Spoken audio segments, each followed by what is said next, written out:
Tita, may mga spirit stones pa ako, tutulungan kitang pinuhin ang mga ito ngayon at tulungan kang umangat sa ika-4 o ika-5 yugto ng enlightenment, sapat na iyon. 4 o 5 hakbang ng bukas na ilaw, napakabilis. Medyo nagulat si Sina, nagulat na siya sa lahat sa pamamagitan ng pagpino ng kanyang katawan sa unang yugto, ang pagtaas nito sa ika-4 o ika-5 yugto ng enlightenment ay hindi kapani-paniwala. Kinailangan ni Lance ng 10 minuto upang gawin ang kaharian ni Sina, pumailag lang sa ika-5 yugto ng open light. Wow! Ang hirap paniwalaan. Nalungkot si Sina. Hehe, Master, sama-sama nating ipaglaban ang mundo ng guro at disipulo sa hinaharap. Mababaw na ngumiti si Sina. Nandito ba ang kapatid ni Lance? Narinig ang boses ni Helena sa labas ng pinto. Si Lance ay abala sa pagbubukas ng silid at ngumiti, ate. Bagamat inihayag ni Lance ang kanyang pagkakakilanlan kay Helena, tila sanay na siyang tawagan siya. Kuya Lance, huwag mo na akong tawaging ate, hindi ko kaya. Ang mga walang kamatayang magsasaka ay walang pakialam sa mga maliliit na bagay, hindi mahalaga, masanay na. Sa oras na ito, nakita ni Helena si Sina. Si Sina ay abala sa pagbati kay Helena, hello, dapat ikaw si Helena, ngayong taon, salamat sa pag-aalaga kay Wind. Sino si Wind? Nalilito si Helena.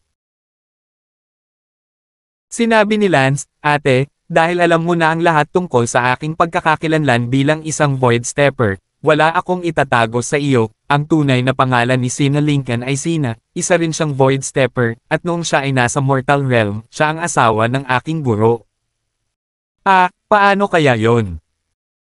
Nako, ngayon kung titingnan ko ito, mas bata siya sa akin, imposible talaga, ngunit sa Mortal Realm, ang asawa ng aking guro ay mas matanda sa akin ng ilang dosenang taon. Kaya lang bumalik siya sa kanyang mga ninuno ng mas huli kaysa sa oras. Ginawa ko, at iyon ang dahilan kung bakit siya ay naging mas maliit kaysa sa akin. Asawa ng guro mo, kinuha mo siyang alagad kahapon dahil dito. Kahapon hindi ko alam na asawa siya ng teacher ko, akala ko kamukha siya ng teacher ko. Pero ngayon, alam ko na nanay siya ng teacher ko, kaya cancelled ang disciple acceptance kahapon.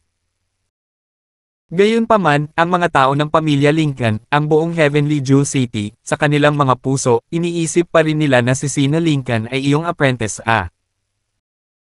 Nag-alinlangan si Lance, sa katunayan, hindi alam ng mga tagalabas na si Sina Lincoln ay apprentice ni Lance, sa madaling salita, mahirap ipaliwanag, at si Lance ay walang oras para magpaliwanag sa mga tagalabas. Sinabi ni Lance, hayaan ang mga tagalabas na isipin ang anumang gusto nila, gayunpaman, sa aking puso, si Master ay palaging magiging Master. Naging maaraw ang mood ni Helena pagkatapos niyang malaman ang totoo. Kuya Lance, kailan tayo babalik sa Flying Cloud Sect? Wala nang saysay na manatili sa bahay ngayong tapos na ang meeting sa lungsod. Bukas, kung gayon. Kinabukasan, isinama ni Lance si Sina at nagtungo sa Flying Cloud Sect. Tulad ng pagbalik nila, tumungo sila sa Flying Bird Field para sumakay sa mga ibon, at dahil hindi sila nagkukulang ng pera, pinili ni Lance na sumakay sa pinakamabilis na ibon. Hoy, ikaw si Minister Les. Kumusta, batang ministro? Matapos makapasok si Lance sa bird cabin, nakilala kaagad ng ilang tao sa loob si Lance. Well, you're welcome. Saang pamilya kayo galing? Tanong ni Lance. Bumalik sa young minister, kami ay mula sa Meng Clan, ako ang pangatlong elder ng Meng Clan, at ito ang pang-apat na elder ng aming pamilya. Nagpakilala ang isa o dalawa sa kanila. Oh, young minister, pupunta ka ba sa Flying Cloud Sect? Tama, pupunta rin kayo sa Flying Cloud Sect. Bakit pa kayo kasabay ko? Minister Young, hindi tayo pupunta sa Flying Cloud Sect, pupunta tayo sa Pearl City. Ano ang Pearl City, kahanga-hanga ba? Oh, Ministro Young, ang Pearl City ay ang pinakamaunlad, malaki at makapangyarihang lungsod sa buong One Heavy Sea. Ang ating Heavenly Jewel City ay walang direktang klase ng ibon sa Pearl City, kaya kailangan nating kunin ang klase ng ibon mula sa lumipad muna sa Cloud City at pagkatapos ay lumipat sa Pearl City. Oo, ang Flying Cloud City ay hindi malayo sa Pearl City, at ang Flying Cloud City ay ang lungsod sa paligid ng Pearl City. Sabi ni Lance sa kanyang puso, malamang, ang pagiging hari ni Lance sa lungsod ng Tianbao ay wala, ngunit kung maaari kang maging hari sa lungsod ng Pearl, mas mabuti ito. Anong ginagawa niyo sa Pearl City? Sa oras na ito, tanong ni Sina. Ang ilang elder mula sa Meng Clan ay abala sa pagsasabing, bumalik kay Sister Xingyi, tayo ay nasa Pearl City at sumali sa isang mersenaryong pangkat na sumugod ilang araw ang nakalipas upang lumahok sa pulong ng lungsod. Isang mersenaryong team. Oo. Ang aming pangunahing misyon ay protektahan ang ilang mga tagapag-empleyo, magsagawa ng ilang mga escort mission, makakuha ng kaunting sweldo mula rito, at makapagsanay habang ginagawa iyon. Tumingin si Lance sa mga taong ito, medyo kawili-wili. Nagtanong si Lance, mga mersenaryo kayo, mapanganib ba ang misyon? May mamamatay ba? Kung ikukumpara sa pangangaso, mas mapanganib ang isang iyon. Ang ikatlong elder ng pamilya Meng ay nagsabi, syempre tayo ang nasa panganib, kung tutuusin, madalas tayong nahaharap sa hindi kilalang mga panganib, at pangangaso ng mga hayop, karamihan sa kanila ay ginagawa lamang ito ng may katiyakan. Bukod dito, ang mga mersenaryo ay napakahusay, kaya sila madalas mag-away sa isa't isa. Bukod pa riyan, may rank din ang mga mersenaryo. Halimbawa, ang kapitan namin, 4-star mercenary siya, kaya 4-star din ang team namin ng mga mersenaryo. Malakas ba ang 4-star? Hindi iyon totoo, ang ibig sabihin ng 4-star ay nakapatay ka ng hindi bababa sa 40 malalakas na tao sa ikalimang yugto ng spiritual harmony o mga hayop sa parehong antas upang maging karapat-dapat sa 4 na bituin. Kapag kinuha ka ng mga tao, hindi sila mag-aalala hanggang sa makita nila na ikaw ay isang 4-star.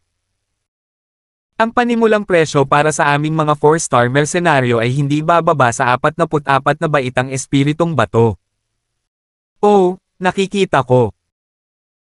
Idinagdag ng matanda sa pamilyang Meng, Young Minister, kung interesado ka, maaari ka ring pumunta sa Pearl City at sumali sa ilang mercenary teams maaari kang magsanay, ngunit maaari ka ring mag-ani ng hindi inaasahang kayamanan at mabayaran kasama nito. Hindi ako sigurado kung magagawa ko iyon, ngunit hindi ako sigurado kung magagawa ko. Gayunpaman, ang pinakamalakas sa Pearl City ay mayroon lamang 5-star na mersenaryong koponan, at ang mga 6 na bituin ay hindi magagamit hanggang sa ikalawang dagat. Oo. Hindi tumingin ng interes si Lance. Oo, iyong Flying Cloud Sect, marami sa mga elder ay nasa Pearl City, sila ang may hawak ng posisyon bilang Flying Cloud Sect elder habang sila ay naninirahan sa Pearl City. Hindi nakakagulat na ang Flying Cloud Sect ay may napakaraming matatanda, ngunit hindi ko pa nakikita ang marami. Oo, may daan-daang matatanda sa Flying Cloud Sect, ngunit may ilang dosina lamang na hindi mananatili sa Flying Cloud Sect sa mahabang panahon, karamihan sa kanila. Kahit na mayroong isang dosina o higit pang mga Vice Patriarch ng Flying Cloud Sect, karamihan sa kanila ay nasa Pearl City. Siya nga pala, ang iyong Flying Cloud Sect Sovereign, nasa Pearl City din siya, at medyo matatag siya sa Pearl City, na may napakaraming tirahan na pag-aari niya. Okay, salamat, pupunta ako sa Pearl City sa ibang pagkakataon kapag may pagkakataon ako. 1622. Young Minister, pagdating mo sa Pearl City, pwede mo kaming hanapin, ito ang address namin. Inabot ng third elder ng pamilya Meng kay Lance ang isang note na may address. Good. Tinanggap ito ni Lance. Pagkalipas ng 3 oras, pagdating sa bird farm ng Flying Cloud City, bumaba ang 3 tauhan ni Lance, at ang mga matatanda ng pamilyang Meng ay bumili din ng iba pang klase ng ibon upang magtungo sa Pearl City, nabalitaan kung malapit lang ang pagdating sa Flying Cloud City. Sa Pearl City, sa paligid lamang ng lungsod, at syempre, ang pinakamabilis na ibon. Kuya, pupunta ka sa Pearl City? Tanong ni Helena. Siyempre, tiyak na pupunta tayo sa hinaharap, naabot na nating lahat ang First Order of Heart Illumination ngayon, at ayon sa mga patakaran ng Flying Cloud Sect, lahat tayo ay maaaring pumili na umalis sa sekta. Gayunpaman, si Auntie at medyo bata pa ako sa pisikal, kaya hindi pa huli ang lahat para umalis tayo pagkatapos nating lumaki. Sabi ni Lance. Ma'am, by then, medyo lalakas na tayo at medyo secure na, ang outside world ay hindi katulad ng Flying Cloud Sect, mas malupit at komplikado ito. Sa Flying Cloud Sect, maaari pa rin tayo kapretseso at mayabang, ngunit sa labas ng mundo, kailangan nating mag-ingat. Bahagyang ngumiti lang si Lance, si Helena ay nagpapahiwatig para kay Lance, na panatilihing mas mababa ang profile sa hinaharap. Hindi nagtagal, dumating ang tatlo ni Lance sa paanan ng Flying Cloud Sect. Wow! Ito ba ang Flying Cloud Sect? Napakahusay! Bulalas ni Sina, na parang hindi pa siya nakakita ng ganoon kagandang lugar bilang isang kanayunan. Ngumiti si Lance, Sina, akyat tayo ng bundok. Si Sina ay abala sa pagsasabing, Wind, buti na lang walang tagalabas ngayon, kung may mga tagalabas, halatang mas matanda ka sa akin, pero master ang tawag mo sa akin, kakaiba, kung hindi, huwag kang masyadong magalang, tawagin mo na lang ako sa pangalan ko. Ah, paano ito? Apprentice wouldn't dare to be so rude to Shishu. Look at you, here you go again.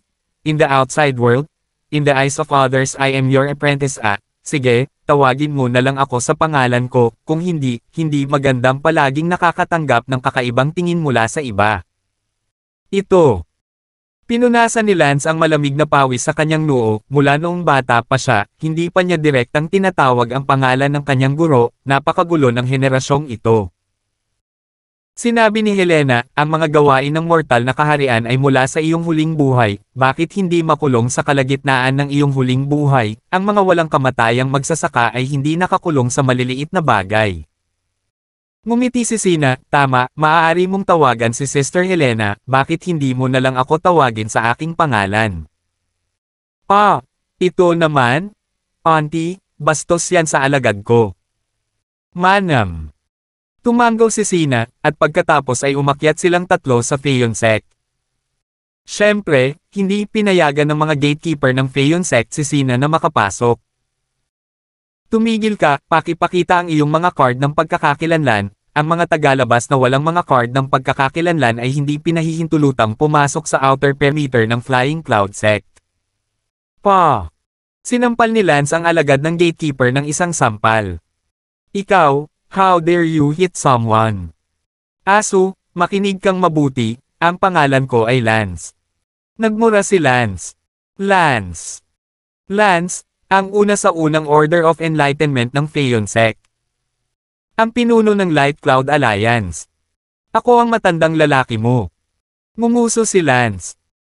Sa kasamaang palad, ang mga bantay pinto ay ang sumisinghot sa pang-aalipusta. Lance, hindi mo ba naisip na napakalakas mo sa Flying Cloud Sect? Ano? Sa isip mo, hindi ba ako sapat na makapangyarihan sa Flying Cloud Sect? Kumunat ang mga kilay ni Lance, iniisip na nakilala nila si Lance, narinig ba nila na si Lance ay malakas at hindi kayang guluhin o iba pa? Ngunit sila ay talagang mukhang mapang-asar. Lance, isa kang bukas na ilaw. Isang disipulo ng unang ranggo, at lubos na umaasa sa lakas na taglay ng Spirit Talisman, ang iyong Light Cloud Alliance ay nakalista din bilang higit sa 200 sa pampublikong ranking ng Flying Cloud Sect, na nagbigay sa iyo ng kumpiyansa na isipin na ikaw ay malakas. Hindi inaasahan ni Lance na ang kanyang Light Cloud Alliance ay nakalista lamang bilang higit sa 200, hindi nakakagulat na ang mga gatekeeper na ito ay nang ahas na maging walang galang. Ngumuso ang isa sa mga gatekeeper, Lance, behave, galing tayo sa Flying Cloud Sect Concealed Moon Alliance. Kung hindi ka sigurado kung anong klaseng kapangyarihan ang Concealed Moon Alliance natin, mas mabuting pumunta ka at alamin. Papapasukin kita ngayon, ngunit tiyak na magre-report ako sa ibang pagkakataon tungkol sa iyong pribadong pagdadala ng mga tao sa Flying Cloud Sect. Bang! Sinampal ni Lance ang disipulo at sinabing, takpan mo ang alyansa ng Moon ng iyong ina, at hayaan mo ang iyong amo, halika at humingi ng tawad sa akin mamaya. Pagkatapos sabihin iyon, si Lance ay nagyabang sa panloob na enclosure ng Flying Cloud Sect kasama ang asawa ng kanyang guro. Bahagyang nag-alala si Sina, Win, may mangyayari ba? Sa tingin ko mukhang makapangyarihan talaga sila Auntie, ayos lang?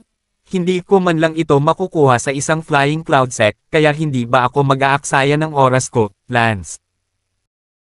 Sa oras na ito, sinabi ni Helena, Brother, sa pagkakataong ito, maaaring medyo mahirap, ang Moon Council Alliance na iyon, ito ay isang kapangyarihan na nirerango sa top 80 ng Flying Cloud Sect. Nakarank sa top 80, kung saan Iniwan ni Lance ang kanyang bibig sa paghamak. Sinabi ni Helena, Brother, ang aming Light Cloud Alliance ay nirerango lamang sa mahigit 200 sa Flying Cloud Sect. Yun kasi, hindi alam ng mga tao na may mga middle grade elders pa ako sa likod ko. Sige, may pupuntahan ako at alamin kung ano nga ba ang Council Moon Alliance na iyon, at kung ano ang pinagyayabang ng mga miyembro nila. Hindi nagtagal, bumalik si Lance sa Light Cloud Alliance ng Flying Cloud Sect. Ilang araw ang pagitan, hindi gaanong nagbago ang Light Cloud Alliance. Nang makita ni Lucy si Lance, agad siyang tumakbo at magiliw na sumigaw, Young Minister, bumalik ka na. Lucy, walang nangyari sa Light Cloud Alliance habang wala ako ng ilang araw, di ba? Ano, sa itsura mo, may nangyari ba? Sa sandaling iyon, ang iba pang mga lalaki ay lumabas. Boss! Sigaw ng lahat ng hindi.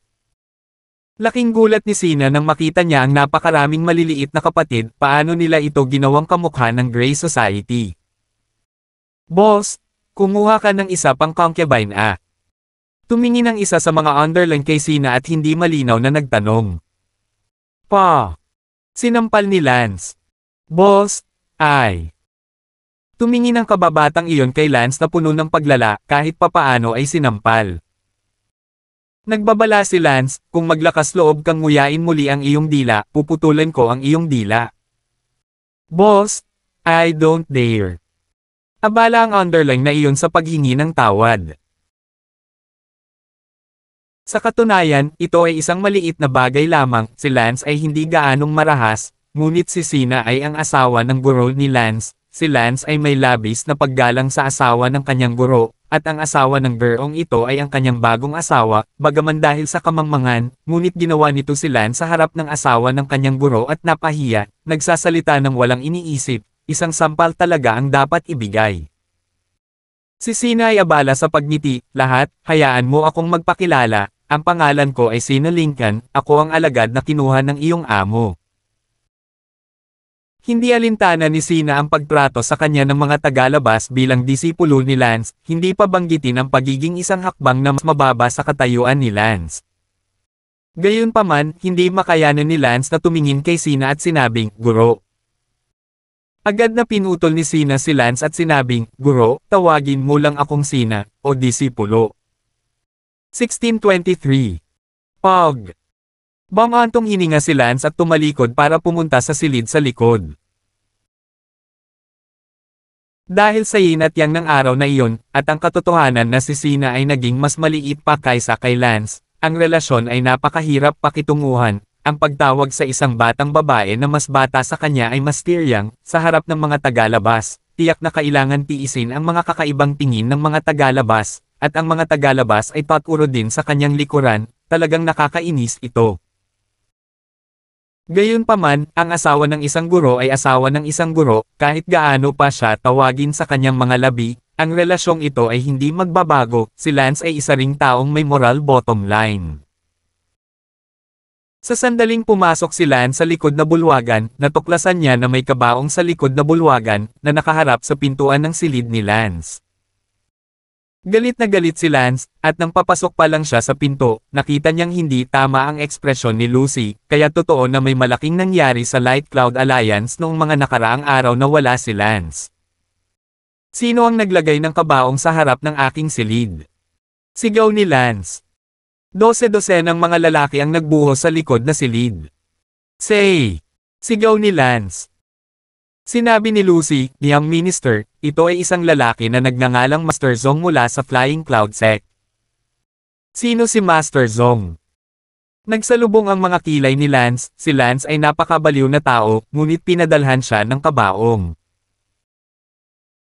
Sinabi ni Lucy, kamakailan lang namin nalaman ang tungkol sa taong ito, ang tunay na pangalan ni Master Zong ay Zong Chulan, siya ay isang napakasikat na young master ng Flying Cloud Sect, ang kanyang ikatlong tiyuhin ay isang nangungunang elder ng Flying Cloud Sect, at ang kanyang pangalawa. Si Tito ay ang deputy master ng Flying Cloud Sect. Bukod dito, ang pamilya ni Zong Chulan ay isa sa tatlong pinakamalakas na pamilya sa Pearl City, at ito ay lubos na maimpluwensyahan kahit nasa Second Sea. Zong Chulan.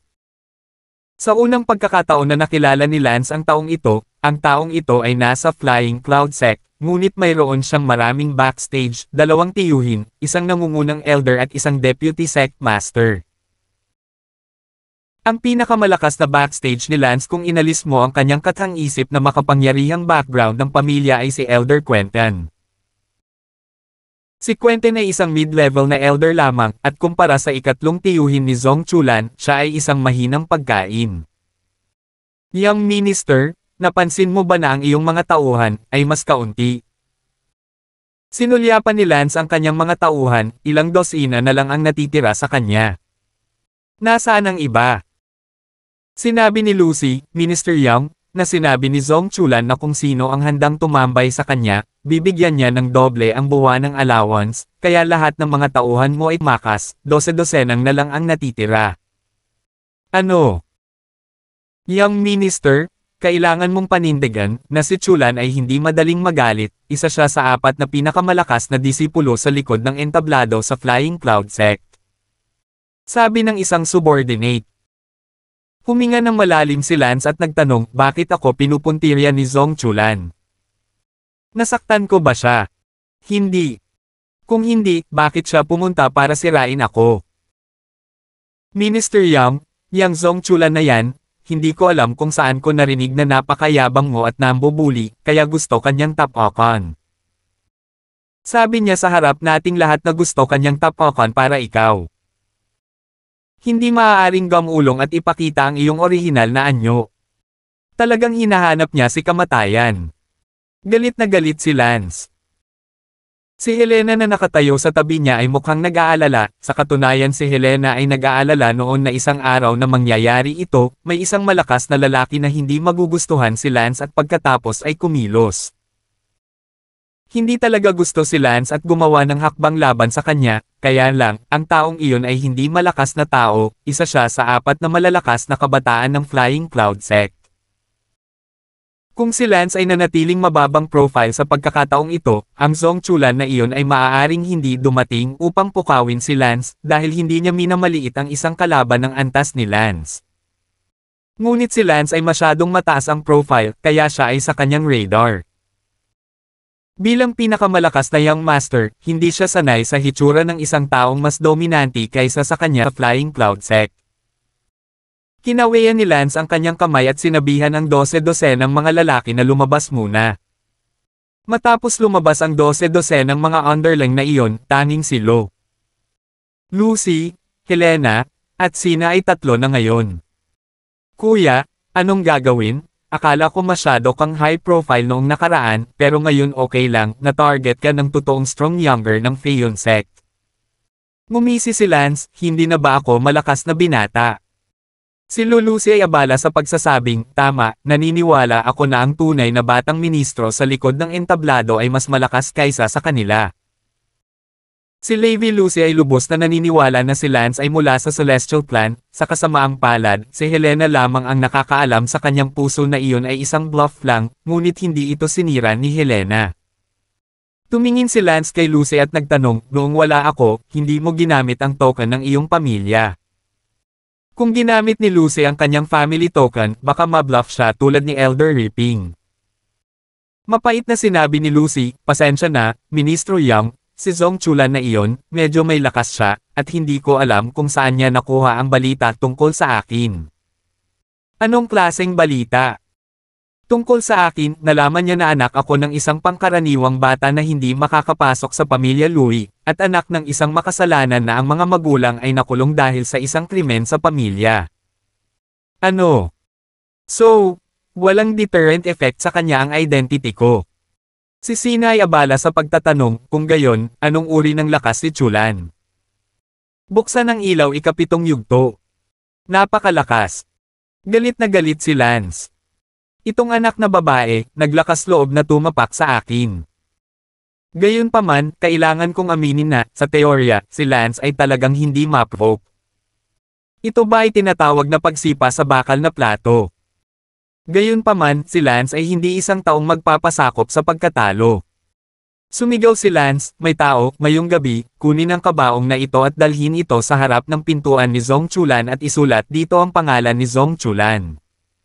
Oo. Oo, si Minister Xiao ay makapangyarihan, ngayon ay titingnan niya ng mabuti, ang mga nagtaksel kay Master Lance, tiyak na pagsisisihan nila ito. 12 ng mga underlang, nang makita si Lance na nagsimulang gumawa ng pangalan para sa kanyang sarili, ay labis na nasasabik at kinikilig.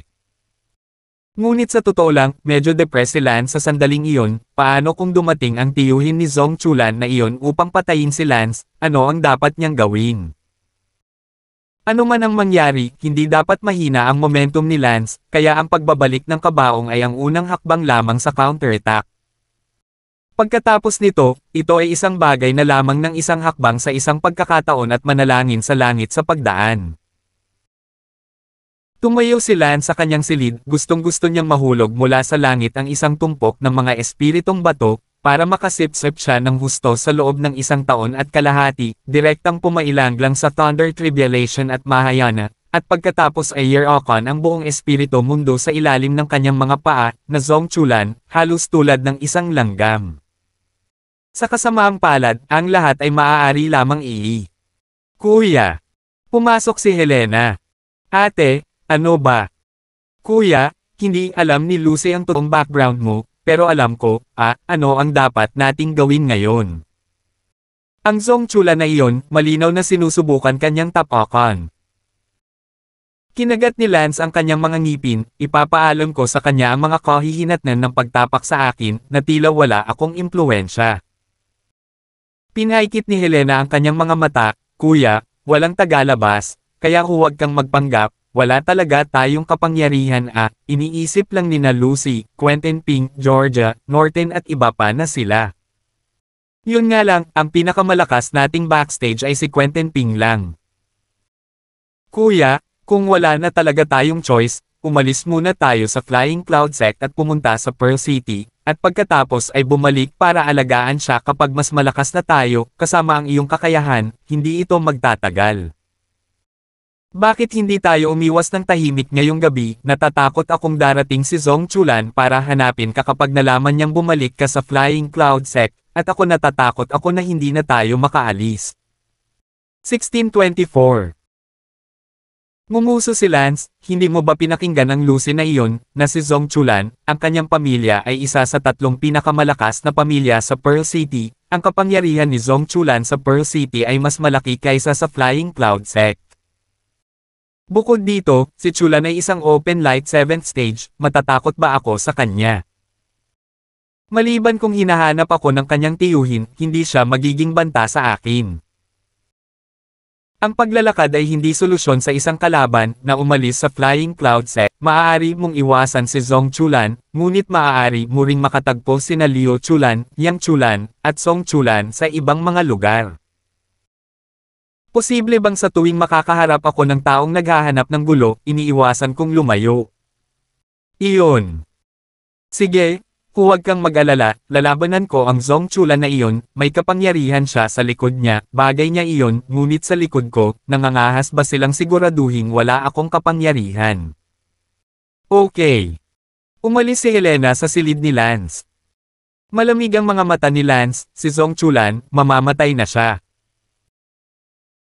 Bagamat hindi kayang guluhin ni Lance ang kanyang pamilya, bilang isang baliw na Diyos, kahit na ang mga kaaway na hindi pa niya kayang guluhin ay maaari pa rin siyang gumawa ng bagong dahon. Sa sandaling ito, sa labas ng tirahan ni Quentin Ping. Isang binata na mga 17 o 18 taong gulang, kasama ang isang grupo ng kanyang mga tauhan, ang naglakad patungo sa mansyon ni Quentin. Sa huli, diretso siyang pumasok sa mansyon ni Quentin. "Quentin, lumabas ka!" Sigaw ng kabataang iyon. Si Quentin ay abalang tumakbo palabas, tumingin, medyo nagbago ang kanyang mukha, at abala sa magalang na pagsasabi, kilalanin si Master Zong. Tungkol kay Zong Chulan, syempre, alam ni Elder Ping. Ang Feiyun sect ay mayroong 4 na pinakamalakas na disipulo sa likod ng entablado, at ang Zong Chulan na ito ay isa sa kanila. Paano maglalakas loob si Elder Ping na saktan ang isang malakas na binata, na para bang hindi siya nang ahas na saktan ang ministerial na binata? Ang Minister Lesser ay ang pinakamalakas na mas maliit na natago at kakaunti ang nakakaalam tungkol sa kanyang background, habang si Zong Chulan ay ang pinakamalakas na mas maliit na alam ng lahat tungkol sa kanyang background. Ang Chulan na iyon ay tumingin kay Quentin at sinabing, nabalitaan ko na nasa ilalim ka ng utos ng isang 13 taong gulang na brat. Elder Ping, malamang na hindi mo alam ito, ngunit naghatid lang ako ng kabaong sa lance na iyon sa tanghali. Nagulat si Quentin at walang malay na sinabi, Master Zong, hindi ka na mabubuhay. Anong sabi mo? Gusto ko na bang mamatay? Master Zong, ginagawa ko ito para sa ikabubuti mo, si Lance ay hindi isang bagay na kayang saktan mo. Quentin, sinusubukan mo bang sabihin na kahit si Lucy ng Forces family ay kanyang maid? Quentin, ikaw ay may limitadong enerhiya at isa kang polaka sa isang balon, maaari ko ring sabihin sa iyo, na si Lucy, ay isang pangkaraniwang talento na hindi nakapasok sa pamilya at nakatakas mula sa pamilya, at ang kanyang mga magulang. Nakagawa ng felony laban sa pamilya at makukulong ng walang hanggan, si Lucy bilang kasambahay ni Lance ay tumitingin lamang sa talento ni Lance at gustong gamitin ang kapangyarihan ni Lance para bumalik sa pamilya para sa paghihiganti sa hinaharap. Ganun ba, hindi pwede yon. Ito ay kung ano ito. Anong gusto mo, Master Zong? Wala lang, hindi lang ako sanay kay Lance.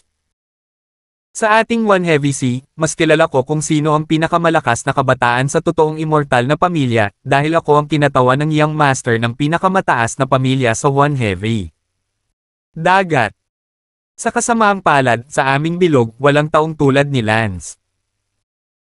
Siyempre, maaari mong sabihin na si Lance ay nagmula sa Two Heavy Seas Triple C Quadruple C, ngunit sa kasamaang palad, ako, si Zong Chulan, ay may kaunting kapangyarihan. Sa Two Heavy Seas Triple C, kaya nakapagtanong man lang ako sa paligid ng ilang tao. Kung mayroon talaga siyang backstage na kasing lakas ng iniisip mo, sa tingin mo, lalabas siya rito. At saka, ang talagang malakas na kakaunti mula sa malalaking pamilya, tinitingnan nila ang pinaka. Yung mga matataas, at yung mga nasa baba, na hindi man lang nag-abalang makipag-eye contact. Do you think he'll even try to make friends with you? Halatang ginagamit ka lang niya. Ito. Nagulat si Pinkiyo. Ano? Hindi ka ba naniniwala? Ako. Talagang napailing si Quentin sa loob. Quentin, maghintay ka lang, hanggat si Lance ay dumating sa Flying Cloud Sect, ginagarantiya ko na siya ay mahahayag sa kanyang orihinal na anyo.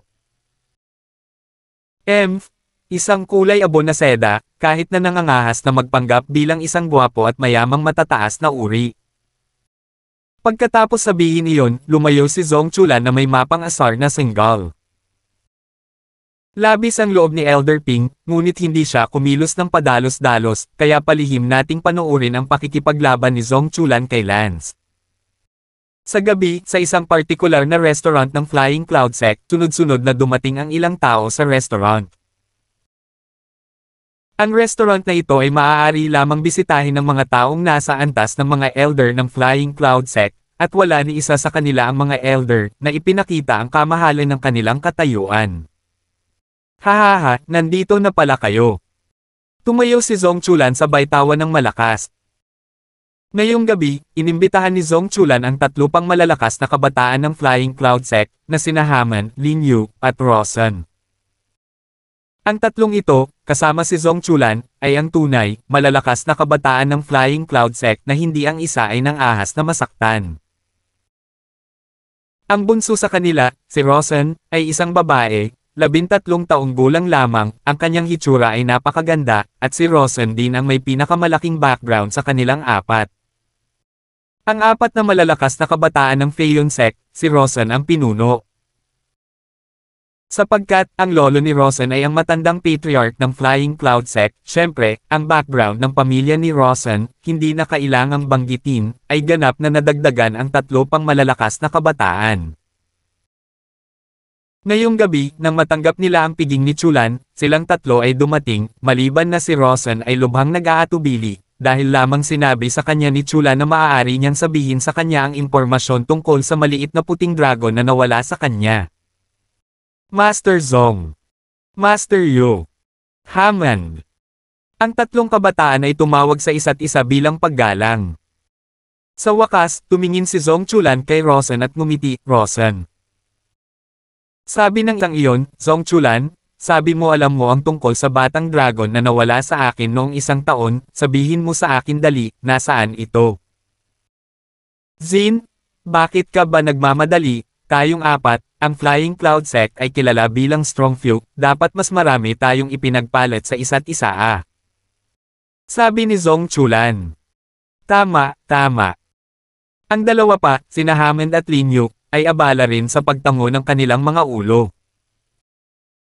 Sa katunayan, silang tatlo ay may gusto kay Rosen sa loob, hindi lamang dahil si Rosen ay may pinakamataas na pagkakakilanlan at isang misteryosong background, ngunit dahil din si Rosen siya ay 13 taong gulang lamang, ang kanyang lakas ay hindi mas mahina kaysa sa kanila, at gayon din, maganda siya, at sa loob ng 2 o 3 taon, tiyak na magiging maganda siya sa buong Flying Cloud sect. Ang kasalukuyang mga tao ng Feiyun sect na narrate bilang 3 dilag ay napakalayo kay Rosen. Bumantong hininga si Rosen, hindi ako interesadong makipag-usap sa iyo, gusto ko lang malaman kung nasaan ang aking maliit na puting dragon at kung siya ay buhay pa. Rosen, halika lahat dito, maupo ka lang at uminom sa amin. Walang pagpipilian si Rosen kundi ang maupo. Pagkaupo, ngumiti si Zhong Chulan, Master Yu, Lan Xiao, hindi ko alam kung narinig mo na si Lance. Lance. Tao ba o hayop? Kumunat ang noo ni Lin Yu. Ito ay hindi isang tiyak na hayop, sa totoo lang, nakatagpo ka ba ng isang hayop na tinatawag na Lance? Ngumiti si Hammond. Sinabi ni Zhong Chulan, si Lance ay hindi isang mahiwagang hayop, siya ay isang bagong disipulo ng Flying Cloud sect na kakapasok lang sa inner circle hindi pa lang, ngunit, nakakagulat, siya ay maliit na sikat, siya ay halos kapareho ng edad si Zin, 13 o higit pa, ngunit ang kanyang lakas ay umabot na sa First Order of Enlightenment, at siya ay nasa unang pwesto sa listahan ng First Order of Enlightenment. 1625. Master Zhong? Kailan mo gustong bigyang pansin ang isang mas mababang antas ng disipulo? Umabot pa lang sa unang yugto ng kaliwanagan sa edad na 13, kalokohan iyon, kumpara kay Rosen, hindi ito malapit, okay, naabot ni Rosen ang ikapitong yugto. Nang paliwanag sa 13 taong gulang. Ngumuso si Rosen sa tabi niya, nag-uusap kayo tungkol sa inyo, huwag kayong makisali sa akin, ayokong makisali sa inyo. Sinabi ni Zhong Chulan, nag-aalala ako sa Lance na iyon, syempre hindi ang kanyang talento, ngunit dahil, galit na galit siya. Hahaha, baliw. Kasing baliw ka ba ni Zhong? Tumawa si Lin Yu at sinabing, humigop si Hammond ng tiyan niya at tumawa din at sinabing, sa Flying Cloud sect, sino pa ang mas baliw sa iyo, Zhong Chulan? Pinaikit ni Zhong Chulan ang kanyang mga mata at sinabing, screw you guys, talk as if you're Loki. Okay, let's get down to business. That Lance is really crazy. So crazy that I'm not even happy anymore. Kung mayroon nga siyang kapital, malugod ko siyang tinatanggap na sumali sa aming upper class circle, at maaari naming pangalagaan ang isa't isa sa hinaharap. Ngunit alam mo ba, itong babaeng ito, wala siyang kapangyarihan, kahit na kumilos na parang may kapangyarihan, hindi niya alam kung saan siya nakipag-ugnay sa isang babae mula sa Forces hindi magkasundo sa kanyang pamilya, at pagkatapos ay nagkunwari siyang kinukumpara sa Flying Cloud Sect. That hand done pretending, siguradong hindi maisip ng mga lalaki. May mga ganyang tao talaga ang Flying Cloud Sect. Kalokohan, isang mid-level na elder na nagngangalang Quentin ang niloko niya. Hindi naman, may mga ganoon pa rin katanga. Sina Linyu at Hammond ay parehong tumawa. Si Rosen, sa kabilang banda, ay hindi gaanong interesado. Kung ganoon ano. Haha, saka syempre hindi ako natutuwa sa kanya, kaya tatapakan ko siya, ipapamuka ko sa kanya ang sarili niya, para hindi niya mahawakan ang ulo niya. Kabilang sa mas mababang antas ng mga disipulo ng Flying Cloud Sect. Master Zong, suportado kita, kung may kailangan ka, sabihin mo lang, naiinis ako sa ganitong klase ng grifter na nagpapanggap bilang isang upper class. Ang lower class ay lower class, kung hindi ka tumambay. Ang mababang uri ng maayos, kung ano ang isang piraso ng basura. Hehe, kapag dumating si Lance, interesado ba kayong puntahan ang Lance na iyon? Oo naman. Sa sandaling iyon, tumakbo ang isa sa mga tauhan ni Chulan. Master Zong, masama. Anong ginagawa mo, hindi mo ba nakikita na nakikipag-chat ako sa ilang malalakas na binata? Malakas na saway ni Zong Chulan.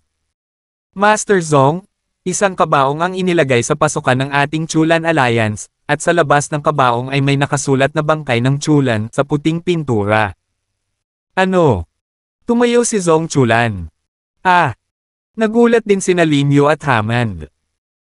Maging si Rosen, na hindi nagpakita ng anumang interes, ay nagulat, bagamat hindi siya katulad ng kapalaran nila, alam ni Rosen siya na hindi dapat guluhin sina Zong Chulan, Linyu, Hammond at ang iba pa. Ang Flying Cloud Sect. Kahit na ang mga senior elder ng Flying Cloud Sect, maging ang mga nangungunang elder, ay hindi nang ahas na pukawin sila, at para sa junior at intermediate elder, hindi sila karapat-dapat na banggitin man lang ang kanilang mga sapatos, lalo pa pag-uudyok sa kanila. Gayunpaman, ang isang napakalakas na bata, isang kabaong ay talagang inilagay sa harap ng kanyang tahanan, at ang kanyang pangalan ay nakasulat dito. Ang mukha ni Zong Chulan ay berde, sa kanyang reputasyon bilang isang malakas na kabataan, may nang-ahas na gawin ito ay parang sinasampal ang kanyang mukha, hindi, hinahampas ang kanyang puwet. Sino ang may gawa nito? Galit na sigaw ni Zong Chulan. Sinabi ng underling, hindi ko alam, walang nakakita noong inihatid ito, ngunit nahulaan ng mga kapatid na underling na ang bagong disipulong si Lance na iyon ang kakapasok lang sa inner circle. Ano? Lance. Naalala lang ni Zong Chulan na kakabigay niya lang kay Lance ng kabaong sa umaga. Oo, ang kabaong mo, parang halos kapareho ng ibinigay mo kay Lance kaninang umaga. Sinampal ni Zong Chulan ang lalaking iyon ng isang sampal at galit na sinabi, nako. Isang kabaong. Naghahanap ka ng kamatayan. Paumanhin, Master Zong, mad-ulash ang dila. Sa sandaling iyon, abala si Linyu sa pagsasabing, Master Zong, ano ang dapat nating gawin? Ito ay masyadong kaiyahiya, sa iyong katanyagan, kung ito ay malalaman, tiyak na mamamatay ka sa kahihiyan. Galing ba talaga sa Lance na iyon? Hindi, binigyan mo lang siya ng kabaong sa umaga, at ibinalik niya sa iyo sa gabi, itong si Lance, masyadong mahigpit, tila siya talaga tulad ng sinabi mo, napakabaliw. Gayunpaman, ang hindi ko maisip ay, dahil wala siyang tunay na background, lahat ng iyon ay nagpapanggap, paano siya maglakas loob na padalhan ka ng kabaong. Natarante si Hammond. Sa madaling sabi, ang mukha ni Chulan ay berde sa galit ngayon. Gayon din ang paghahatid ng mga kabaong, silang dalawa, siya at si Lance, ay may ganap na magkaibang antas ng pinsala. Hinahanap niya si kamatayan. Hinampis ni Zong Chulan ang mesa. Master Zong, hahanapin mo ba siya? Kalokohan, kung hindi ko siya papatayin ngayon, kukunin ko ang apelyido niya. Pagkasabi nun, nag-walk out si Zong Chulan. Hintayin mo ako. Si Linyu at Hammond ay abala rin sa pakikipagsabayan. Sa oras na ito, Sumigaw si Rosen, sandali, Zongchulan, tinawag mo ako dito para sabihin sa akin ang tungkol sa dragon ko, ngayon kailangan mong sabihin sa akin bago ka makaalis. Ngumuso si Zongchulan, nasa Lance ang dragon mo. Ah! Natuwa si Rosen sa loob at abala rin sa pagsunod para hanapin si Lance. Sa ngayon, wala si Lance sa Light Cloud Alliance. Lucy, hiniling ko sa iyo na panoorin ang dragon para sa akin, ngunit hinayaan mo itong tumakbo sa True Beast Forest. Sabi ni Lance na may galit sa kanyang puso habang nakatayo siya sa bakanan ng True Beast Forest. I'm sorry, Master Damon. Ano ang silbi ng paghingi ng paumanhin ngayon, sa palagay mo ba ay wala pa akong sapat na problema ngayon? Galit na sabi ni Lance, orihinal na si Zongchulan ay nasa isang nagninangas na kalooban nang siya ay lumabas upang tapakan siya ng walang pagkakataong magsalita, na alam niya na sa gabi, biglang naalala ni Lance na hindi niya nakita si Xiaobai buong hapon, at nang magtanong siya ay nalaman niyang nawala ito kay Lucy. Kailan ka nawala? Ito, kaninang umaga. Ikaw. Master Damon, pasensya na, hindi ko talaga sinasadyang mawala ito, mula nang umuwi ka, napakasama ng maliit na puti, palaging sinusubukang tumakbo sa iyo. Huwag ka nang magsalita, huwag kang magmadali at pumasok sa True Beast Forest kasama ko, kung hindi mo na ito mahanap pabalik, I'll settle the score with you. Minister Young, gabi na. Kailangan kong pumunta kahit gabi, sino ba ang nagsabing mawala mo ito, kahit man lang kaibigan mo si Little White? Sige, sasamahan kita sa True Beast Forest para hanapin ito. Walang magawa si Lucy, malaking gabi iyon at kailangan niyang pumunta sa True Beast Forest para hanapin ang Little White Dragon sa dilim. Ang maliit na puting dragon ay mahigit 1 taon pa lamang at madaling kainin ng halimaw, kaya hindi na makapaghintay si Lance hanggang bukas ng umaga, kaya't subukan nating hanapin ito ngayong gabi, ngunit kung talagang hindi natin ito mahanap, kung gayon wala na tayong magagawa. Nahulaan ni Lance na ang maliit na puting dragon na ito ay malamang na ang nakita niya noong 1 taon sa labas ng Flying Cloud Sect, mula sa isang batang babae na halos kasing edad niya, kung sakaling mawala ang may-ari na iyon. Natagpuan ito isang araw at nawala ang dragon, hindi ito madaling ipaliwanag. At ngayon, sa Light Cloud Alliance. Lance, lumabas ka at magdusa ng kamatayan. Sigaw ni Zongchulan. Nagbago ang mukha ni Helena nang marinig niya ang sigaw, at natakot din si Sina. Heto na, nandito na si Zongchulan, malamang alam niya na bumalik ang kapatid niya sa Flying Cloud Sect at naghanap ng gulo. Napabuntong hininga si Sina, Wind ay pinabalik na niya ang kanyang kabaong, paanong hindi niya malalaman, buti na lang wala siya dito kay Wind, kung hindi ay magkakaproblema siya. Sana hindi na lang siya dumating, tara na. Lumabas tayo at harapin ito. Pagkasabi nito, nag-walk out si Sina, medyo nagulat si Helena na napakatapang ni Sina. 1626. Umakyat si Sina sa pasukan ng Light Cloud Alliance, nakita lamang ang isang kabataang galit na binasag ang pinto, na sinundan ng 2 kabataang halos magkasing laki. Nasaan si Lance? Hindi ka pa ba lalabas? Galit na galit ni Zongchulan. Sinabi ni Sina, ang aking Panginoon ay lumabas para sa isang bagay at hindi na babalik ng ilang sandali. Ang iyong Panginoon. Tumingin si Zongchulan kay Sina at nalaman na ito ay isang kagandahan, ang amag na iyon ay hindi mas malala kaysa kay Rosen. Sa oras na ito, lumabas din si Helena. Nakita ni Zongchulan si Helena at nabigla sa loob, isa pang kagandahan, at isa na may edad na. Nakita ni Zongchulan si Helena sa unang pagkakataon at nabigla siya sa kagandahan ni Helena. Ang Flying Cloud Sect ay may napakagandang babae, hindi ko man lang kilala. Sabi ni Zongchulan sa loob. Nakita ng 2 kabataan sa likod ni Zongchulan, Lin Yu at Haman, si Helena at nagustuhan din siya sa loob ng ilang sandali. Sinabi ni Helena, wala talaga ang kapatid ko, bumalik muna kayo, sasabihin ko sa kanya pagbalik niya. Kapatid mo? Oo. Sabihin, saan nagpunta ang kapatid mong iyon? Alam mo bang lalapit ako at tatakas? Tanong ni Zongchulan. Hindi. Umiling si Helena. Nakikipagtalo pa rin, dahil wala si Lance, kailangan mong sumama sa akin, at kapag bumalik si Lance, hayaan mo siyang pumunta sa bahay ko para tabyusan ang sarili niya. Sabi ni Zhong Chulan kay Helena. Nagbago ang mukha ni Helena. Sumama ka sa akin. Umakyat si Zhong Chulan upang hawakan ang kamay ni Helena, napakagandang babae, bilang isang malakas na binata ng Flying Cloud Sect, syempre hindi niya ito bibitawan, maaari siyang magsaya ngayong gabi. Stop! Sa sandaling ito, isang malambing na sigaw ang nanggaling sa isang batang sigaw. Lumingon si Zhong Chulan at nakitang si Rosen iyon. Siya daw, Zhong Chulan? Sa sikat ng araw, maglakas looban ng isang babaeng disipulo ng Flying Cloud Sect. Pog! Nakita lang ni Zhong Chulan kung gaano kaganda si Helena, kaya nakalimutan niyang nasa likuran niya pala si Rosen. Masama ito, mas mababa pa ang katiyakan sa paghabol kay Rosen sa hinaharap kahit na kasing ganda ng hitsura ni Helena. Kay Rosen, sa mga mata ni Chulan, si Helena ay isang laruan lamang, hindi kasing ganda ng malamig na buhok ni Rosen siya. Ngumuso si Rosen, Zhong Chulan, kasama ko ngayon, ayaw mo siyang ilayo. Naku, Rosen, nagbibiro lang ako, paano ako magiging ganoong tao? Natatawa ang bibig ni Zhong Chulan, ngunit sa kanyang puso, hindi siya pinalad, kaya kinailangan niyang bumalik sa ibang araw para kunin si Helena at a good time. Anyway, si Helena ay nasa level na ito, sa kanyang mga mata, maaari siyang maglaro kung gusto niya, at kung hindi siya masaya pagkatapos, maaari niya lang itong patayin, tulad ng isang insekto.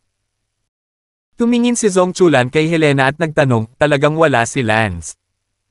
Hindi dito. Mabuti naman, babalik ako sa ibang araw. Pagkasabi nito, nagmamadaling umalis si Zhong Chulan, na nakagawa ng masamang imahe sa mga mata ni Rosen ngayon, medyo nanlungog din siya sa loob, kumpara sa pagtuturo kay Lance ng leksyon, ito ay hindi katumbas ng halaga. Sa sandaling ito, sa True Beast Forest, si Lance ay lumilipad papunta sa True Beast Forest habang ang kanyang mga paa ay nasa kanyang lumilipad na espada, mabilis na lumilipad. Tumayo si Lucy sa likod ni Lance, niyakap si Lance at dinala ng light ni Lance. Young Minister, sobrang dilim, paano natin mahahanap si Little White? Kahit hindi ko mahanap, kailangan kong hanapin. Sapat din na nanlumo si Lance, napakaliit pa rin ng maliit na puting dragon, kasing laki ito ng isang maliit na ahas, paano ito madaling mahanap? Hinanap ni Lance ang halos buong araw sa True Beast Forest. Ito ay nasa ikalawang kalahati na ng gabi, malamang na natutulog ang mga hayop, at ang anino ng maliit na puting dragon ay nawawala pa rin kahit kaunti. Sandali lang, sigurado akong hindi natin ito mahahanap. Sabi ni Lance. I'm sorry, young minister, hindi ko talaga sinasadyang mawala ito. Noun. Spi. Anong saysay ng pag-uusapan ngayon, baka hindi pa tadhana, pero na, bumalik na tayo. Hindi naman hahanapin ni Lance, tutal, para siyang naghahanap ng karayom sa isang dayami. Sa sandaling ito, nakita ni Lance ang mabangis na mga kislap sa unahan, at naroon din ang tunog ng dumadagendong na labanan. May nag-aaway sa unahan. Si Lance ay abala. Sige Terena, sobrang ingay, siguradong malalakas na nag-aaway, mabuti pang lumayo na tayo. Abala si Lucy sa sasabihin. Gayunpaman, si Lance ay hindi ganoong tao. Aakyat ako at titingnan, maghintay ka rito. Sabi ni Lance kay Lucy. Ako. Cut the crap. Mabilis na lumipad si Lance, at kinailangan ni Lucy na maghintay para kay Lance, nagdarasal na walang magical beast na lalabas at kainin siya. Si Lance ay unti-unting lumipad, at sigurado, ang dalawang malalakas na lalaki ay mabangis na lumaban ng magkasama. Jean, gusto mo pa bang tumakbo ngayon? Kasuklam-suklam, walang hiya. Hahaha, oo kawawa ako, walang hiya ako, kaya aalisin ko ang espiritu mo at sasanayin kitang maging Qui-Gon. Hindi ka na magtatagal ngayon, wala ka ng pag-asa, hahaha. Tumawa ng malakas ang isang lalaki, parang nanalo na. Hindi alam ni Lance kung sino ang dalawang lalaki sa brutal na labanan, ngunit nararamdaman ni Lance ang kanilang kaharian, pareho silang nasa ikapitong yugto ng spiritual harmony. Sa sandaling iyon, sila ay mahigpit na nagkasalikop muli. Matagal silang nag-away, at parang ang isa sa kanila ay nahihirapang talunin ang isa, ngunit tila ang isa sa kanila ay nahuli sa kung anong paraan. Puff! Biglang, ang mas mahina, ang kanyang mahiwagang sandata ay tumusok sa dibdib ng kabilang panig ng sabay-sabay. Gayunpaman, ang isa na nahuli sa daya na hindi inaasahan sa gastos ng kanyang sariling katawan, pagkatapos ay nakahanap ng pagkakataon na sampilan ang utak ng kabilang panig. Ah! Hahaha! Natamba ang isa sa kanila. Gayunpaman, ang hindi nahulog ay tila hindi na ito makakatagal pa. Nang makita ang pagkakataong ito, si Lance ay agad na lumipad, at si Lance ay nanatiling mapagbantay habang pinagmamasdan ng isang halos hindi nakatayo. Ikaw, sino ka? Sinabi ni Lance, ako ay isang disipulo ng Flying Cloud Sect, at ikaw. Dali, ibalik mo ako sa Flying Cloud Sect. Sabi ng lalaking halos hindi na nakatayo. Pa, bakit kita ibabalik sa Flying Cloud Sect? Ako ang Deputy Patriarch ng Flying Cloud Sect, at ang pangalan ko ay GOG.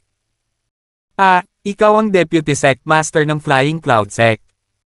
Nagulat si Lance, hindi niya inaasahan na lalabas siya para hanapin si Bai, ngunit nabangga niya ang Deputy Master ng Flying Cloud Sect, nagkataon lang. At mukhang mamamatay na siya kapag hindi niya ito binawi. Kung ibabalik mo ako sa Flying Cloud Sect, ipinapangako kung kukunin kita bilang aking disipulo.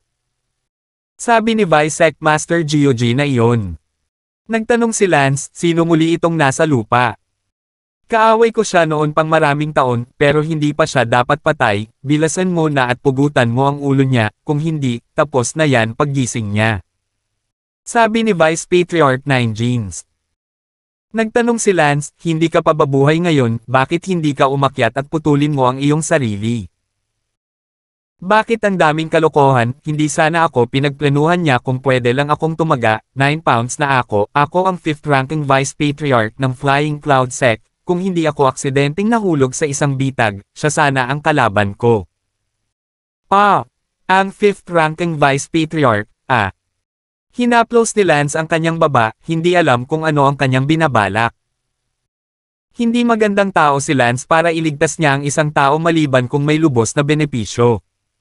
1627.